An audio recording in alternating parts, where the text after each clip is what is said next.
Hello, everyone. Chad Frantzen. Welcome to the Kingdom Finance Show. Today, we're going to talk about banks downgraded. That's our topic. So for the next several minutes, I'm going to unpack new information that's come out that you may have read about, heard about a handful of regional banks in the U.S. that have recently been downgraded and put on a watch list by one of the major credit rating agencies. Let's get started. Hey, we really appreciate being a part of the Kingdom Finance community. Again, follow us on all the social media outlets. Look for Chad Frantzen Kingdom Finance Show, and of course, our wealth management company, Wealth Builders Investments. We'd love to hear from you. Please subscribe and pass it along, this show, to friends and family who are interested in applying their Christian values to how they manage resources. Okay, and so if you're tired of investing in banking with woke, liberal-focused banks, then let's connect because we're here to help you to be good stewards with your resources, both in your business, your family, and with your personal investing. So, again, connect with us, and we appreciate each of you being a part of the show. All right, so this episode is called Banks Downgraded. We're recording this in August 2023, and at the time of this recording, we've had a lot of things going on in the credit markets. Now, if you've followed us in our commentary for any length of time, we have been saying that we feel the black swan, the harbinger event for an economic reset, for a recession, is going to be largely driven by credit crunch in the credit markets, and specifically through regional banks. Now, as many of you are probably aware, in March of 2023, we had a handful of banks fail in the U.S. Silicon Valley Bank, Signature Bank, and a few others failed, poorly managed. Many of these were woke banks, but they went belly up.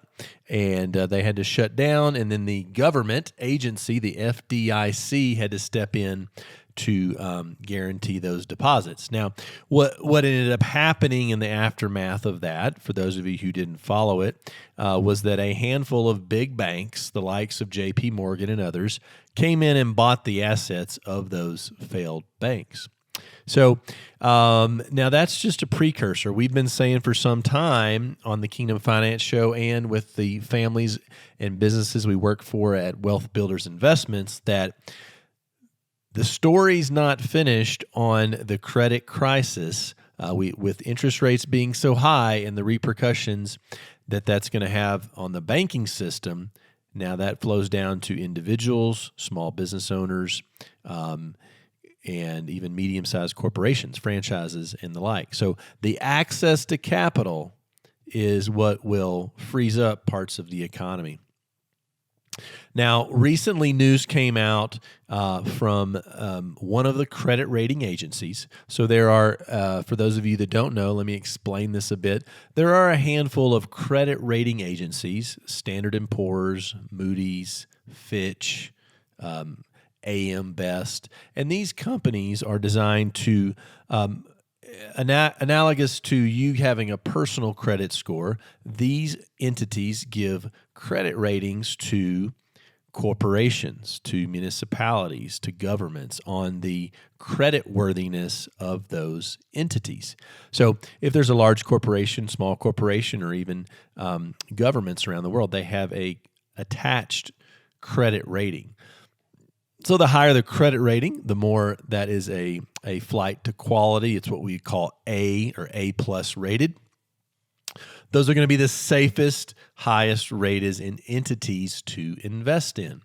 And we're talking primarily here investing in fixed income investments, debt instruments through companies. Now, again, the credit rating is important. If you're buying stock in a company, you want to be aware of how solvent is the company, how much debt do they have, what's their balance sheet, their income statement like. So even if you're looking at buying in the stock market, you want to be aware of a company, a public company's credit rating.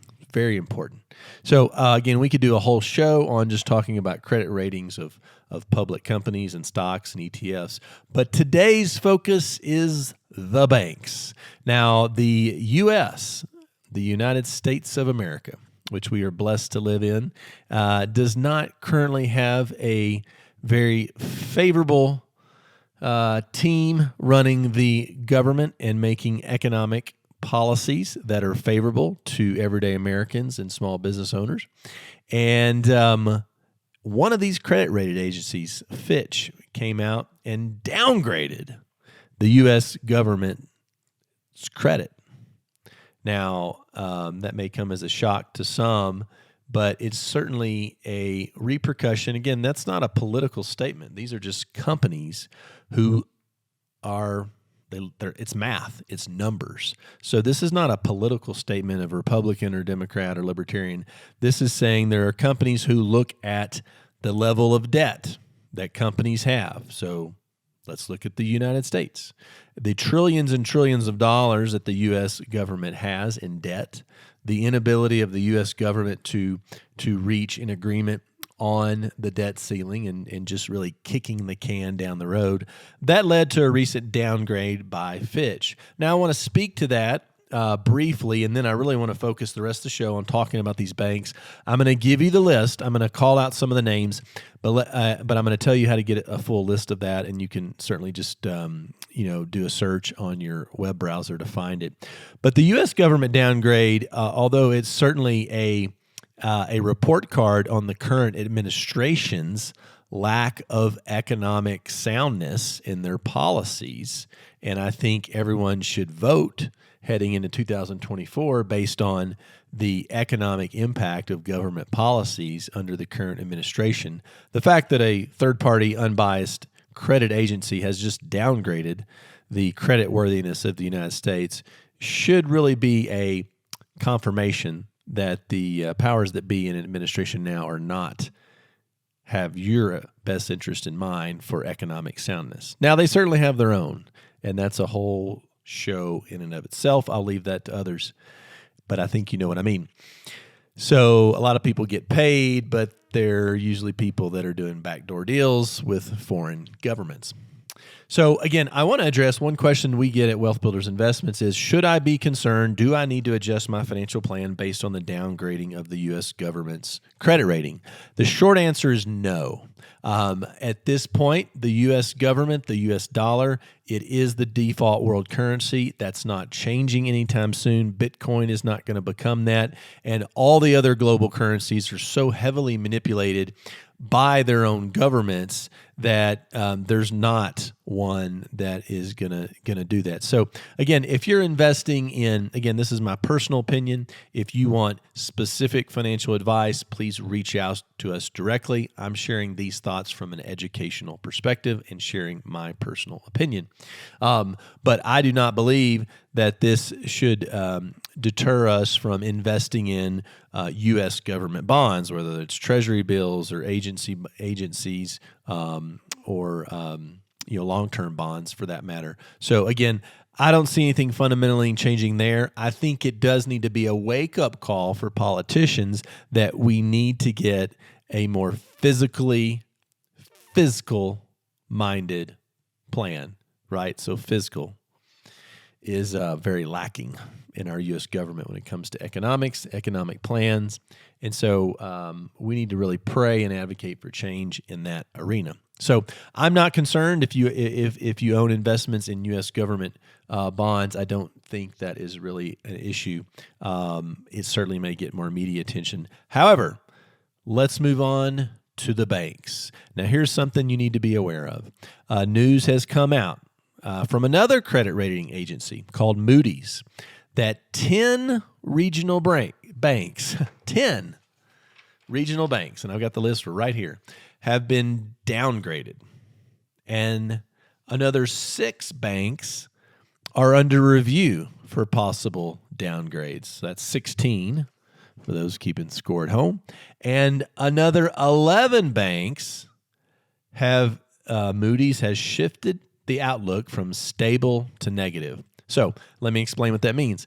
The outlook for a organization, a company, a bank in this case, can be positive, stable, or negative. Pretty self-explanatory, right?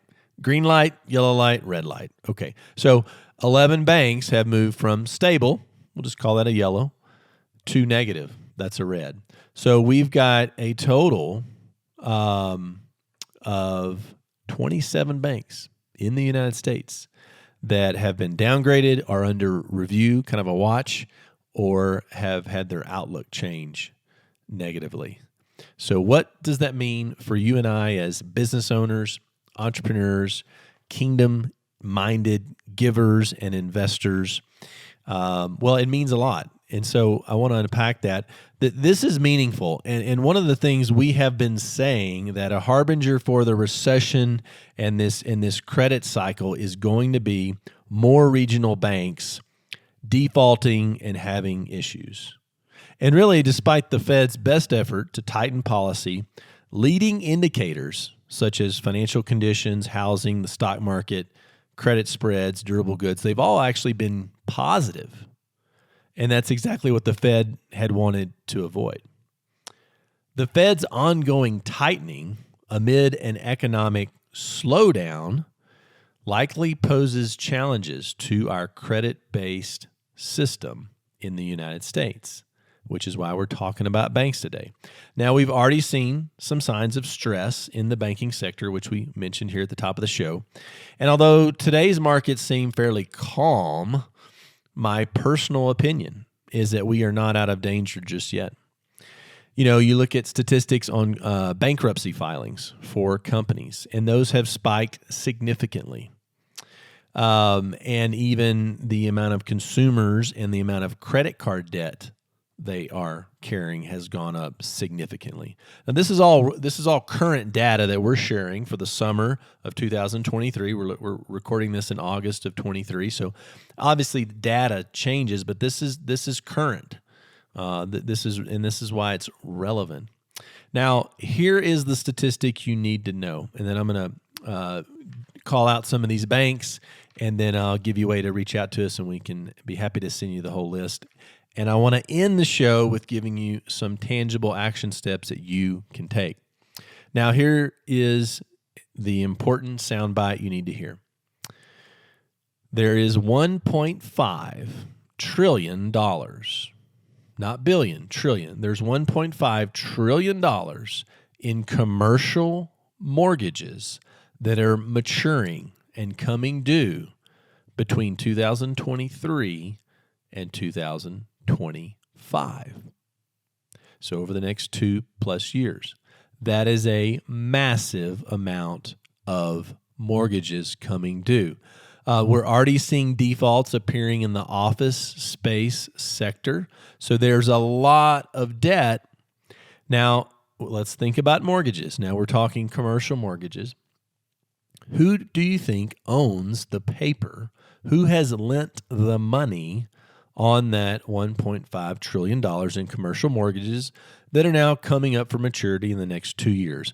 Many of them are in office-type real estate, which has had really high vacancies in the post-COVID world. That's right. If you said banks, you're absolutely correct. So all of this debt, $1.5 trillion, needs to be rolled over, refinanced, and we are in a season where banks are tightening. Credit is tightening. Rates are up.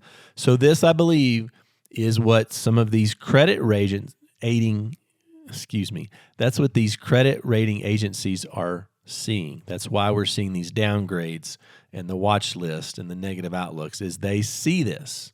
It's not a political statement. It's not picking on a bank. It's looking at our credit-based system and saying, wow, this is a lot of commercial mortgage debt coming up, and how is that going to be handled when banks are already tightening in a elevated interest rate environment? So I really believe this is something we need to watch. I think this is a harbinger for a meaningful credit event that will affect real estate prices, interest rates, Fed policy, and stock market prices. So let's go back to the list, and then I'm going to wrap it up with sharing some specific action items. So stay with me. I'm going to give you some specific tips in my opinion, on how to move forward with this information. Looking at the Moody's rating cut on the 10 banks, we had some like Commerce Bank Shares, BOK, M&T Bank, Old National, Pinnacle. There's several there, and then the ones that are now under review actually include some pretty big names that you might recognize: U.S. Bank Corp, State Street, Northern Trust, Bank of New York Mellon. Those are actually on the watch list for potential downgrades. And then there's another list of 11 that they've changed to negative outlook from stable to negative. There's some big names in here: Capital One, Citizens, PNC. I would think some of you recognize those names. These have been downgraded from stable to negative. Ally Financial, Regions Financial. Again, these are just this is a handful of them. So we need to be aware of this, who we're doing our deposits with and how we manage that, how we're doing our investments, and really just having personal liquidity and business liquidity. That's going to be really important. So if you heard that, you need to really think through, strategize through business liquidity and personal liquidity in this environment that we're going down with a tightening credit system and a potentially huge harbinger event with the commercial debt. So what else? Well, let me talk about our view on this.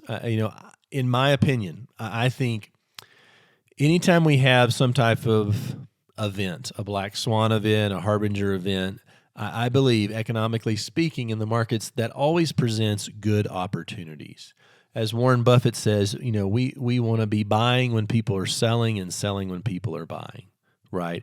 So we don't want to get caught up, and even as Christ followers, we want to put money and resources in its right place, of stewarding it without falling into too much greed and not falling into too much fear, right? This is the parable of the talents, right? We have to trust the heart of God to give us wisdom in how to manage resources. So we're not going to walk under a spirit of fear or a spirit of greed. But I do think what will happen is, some of these banks are going to have major problems, and that is going to create some very good investing opportunities in regional bank stocks. And the old Wall Street saying is, the best time to invest is when there's blood in the street. And it's just a figure of speech of saying when companies are doing really bad and everyone wants to sell them, the wise investor can look through that and see, well, which ones of these companies are actually good. They have strong balance sheets. They actually have good market share and good executive management. Those are ones that will be 20, 30, 40, 50% off. And so I know many of you like to go shopping and you like buying things when they're 30% off. Same concept. So I do think we're going to have more banking problems in light of this credit downgrade that really just confirms our thesis and how this connects in with interest rates, real estate prices, stock prices, and a full-blown economic recession. We really will need some type of an event that will change consumer sentiment about spending and saving and buying. And I think this is certainly at the top of the list. There could be other geopolitical things that happen, right, that could cause that. But this at least seems to be the one that's most closely on the radar. So in addition to that, I think there's going to be some really good investing opportunities, and that's something we're going to be looking at our wealth management firm to take advantage of. Now, let's talk about how you use banks personally and in your business with deposits, checking, savings account. First of all, let me clarify that any bank you work with we personally believe on the Kingdom Finance Show and at Wealth Builders Investments that we believe those banks should share our values. And so we do not recommend investing or being a customer of banks that support the woke, far left, socialist agenda. And we've said that before, and we really think that's not a bank we want to do business with for our deposits, for personal, or for our businesses, our churches, and our ministries. There's a large number of us in the Christian community that are business owners, retirees, executive directors of nonprofits, pastors of churches, and we're banking with the enemy. And some of us need to hear that. We do not need to bank with the enemy. We do not need to mix with that. We need to pull away from that, and we need to find high quality, solvent, well-run banks, credit unions, probably going to be more in the community regional level. But in light of what I've just shared, we need to be really tactful on which ones of those we work with.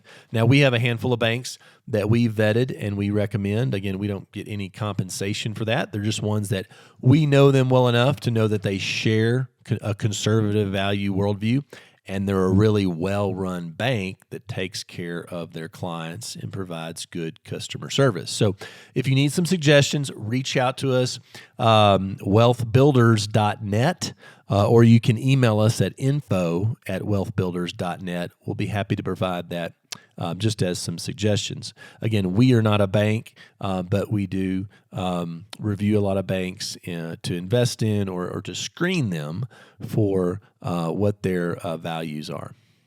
Now, again, if you're going to invest, if you have money in one of these banks, I do believe as long as you have $250,000 or less in each tax ID or account registration, that you're fine, because the FDIC is going to fully guarantee that. So if we called out one of these banks and they were to go the way of what happened to Silicon Valley Bank, the FDIC is going to fully insure that. Now, the unknown territory is if you have $1 million with one of these banks and it's all under your individual name or you and your spouse's joint account, or it's all in your business account, and that's its own tax ID.